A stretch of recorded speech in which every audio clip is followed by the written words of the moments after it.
Alright, let's take a closer look at this folding knife. This is the Kharon, made by K-Bar, and it's part of their new Zombie Killer series. And this is a series of knives that I would say focuses much more on style and, well, you know, zombie goodness than mere functionality. This is not to say that those knives are impractical or maybe even useless. It's just that their main focus is on novelty and style. I bought this knife as a Halloween gift for my fiance, and I can say that it was definitely a good choice. This became a favorite pretty much instantly. I will post the measurements and weight in the description rather than wasting video time talking about it. And personally, I think it's much better to have those numbers in front of your eyes rather than just hearing them. So let's open it up and take a closer look. As you can see, this is a straight blade with an Americanized tanto tip. And the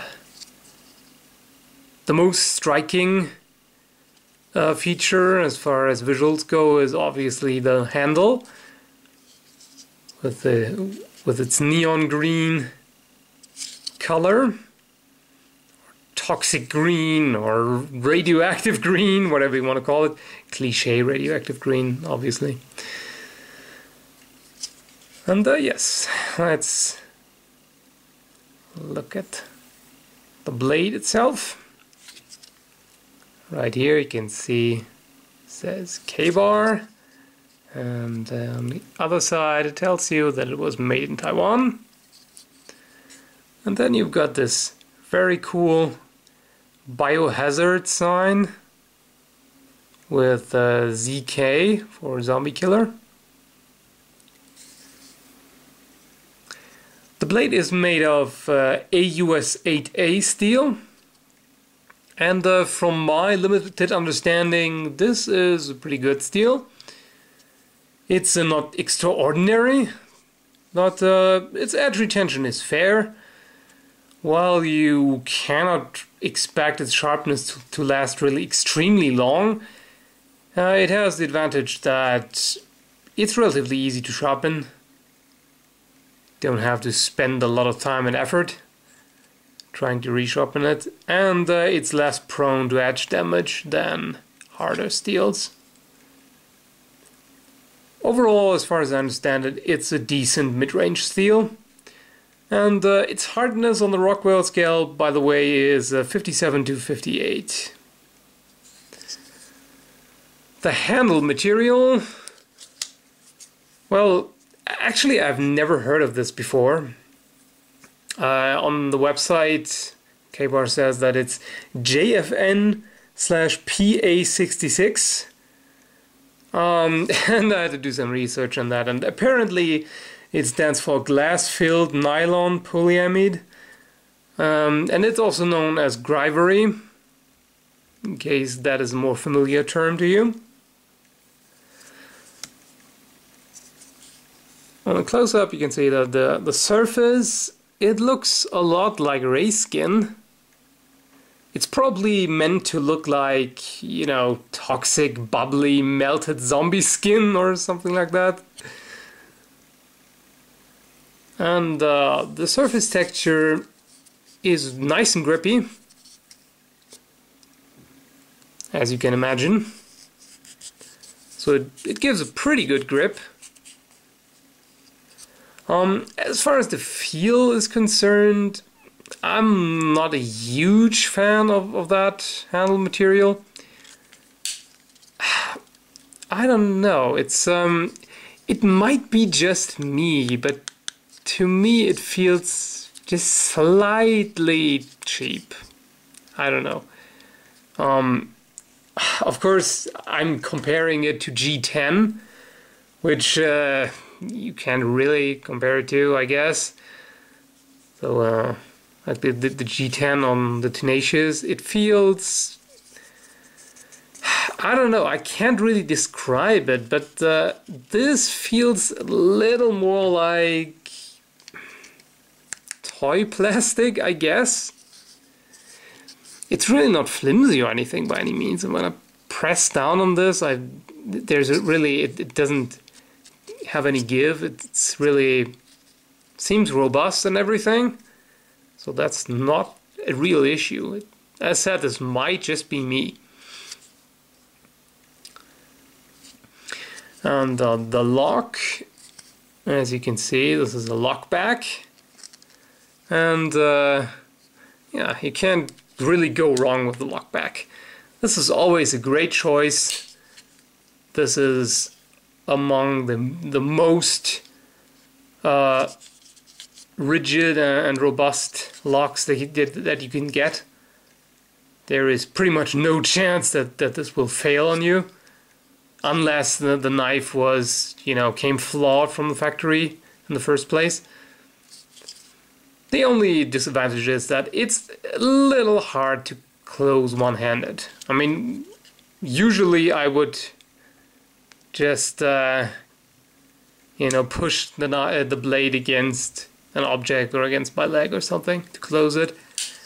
But you can, in fact, also, when you're careful, putting the finger up high, pressing down, and, just a slight movement, that is enough to bring it down, and then you can close it one-handed. So it is possible, although not as convenient as with liner locks. On the other hand, you don't have to put your finger between the handle and the edge while closing it. So that, yeah, some people might prefer that. The thumb stud is pretty nice. Has a very decent size. Quite easy to operate. It also looks kind of neat, that shape right there. Nothing unusual, but it definitely works very, very well, and it's quite easy to open. I mean, you cannot miss the thumb stud at all.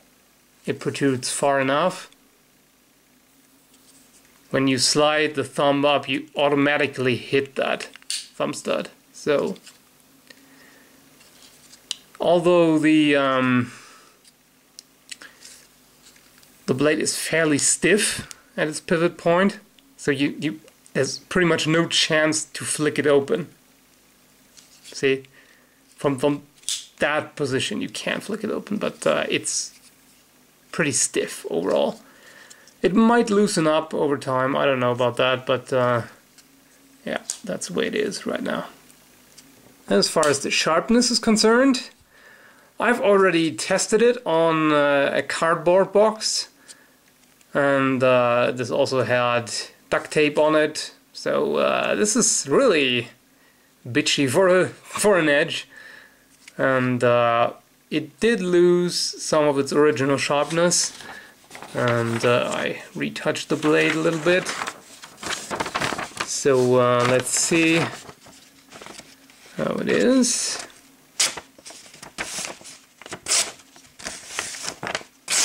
Yeah, as you can see, nothing to complain about.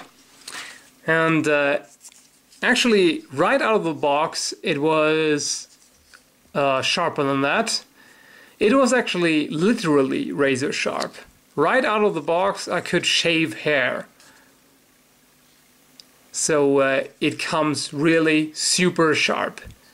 It doesn't hold the edge all that long, but as I said, it is relatively easy to resharpen, so that's not an issue. You just need to be careful with that tanto point, because it is somewhat easy if you're not being careful when you're resharpening it to round off that tip, and that would be a shame. So, now that we've covered construction and visuals and all that, let's switch the geek talk mode on. So this is supposed to be a zombie killer, right? I'm not quite happy with the blade for that, I've got to say. A Tanto blade, that's not really the ideal stabbing point, in my opinion. I mean, sure, it's a very sturdy design. It would be very hard to damage the tip, but it's not really optimal for penetration, I would say. So stabbing through a zombie's eye socket, I'm not sure, not the perfect design for that. Especially also since, what's that? No guard, no jimping, nothing? That's somewhat questionable in my book. How are you supposed to stab a zombie when you've got really nothing to keep your fingers from sliding up the blade and possibly into the zombie's face? Ugh. So, yeah, that's kind of weird. Actually, I'm a little curious now to see whether some smart guy will appear in the comment section to say, "But zombies are not real!" Yes, seriously. There are such people. But anyway, this is not really much of a combat knife as far as the handle is concerned. Although the blade is, so that's kind of weird. It might not be perfect for stabbing, but the Tanto point, the secondary point there, is very good for flick cuts, wrist cuts like that, and it would do significant damage. But as said, the grip, yeah, it's nice and grippy.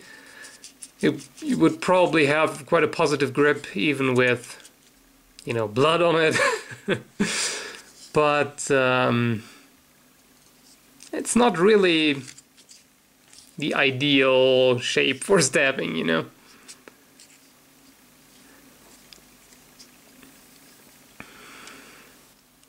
Overall, there are not many relevant negative points about this. It's pretty cheap, especially for what you get.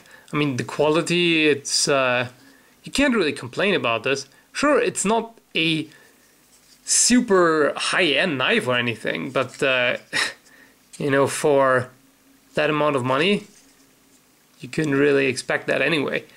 I'm very satisfied with it. This was actually better than I had expected or hoped. And if you're looking for something special, maybe somewhat of an exotic design, or maybe you just like zombie-themed stuff, or maybe you're just a fan of really bright green.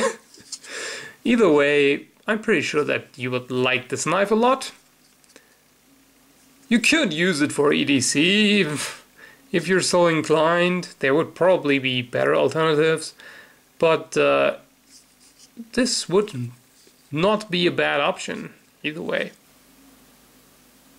All in all, this definitely deserves the recommendation.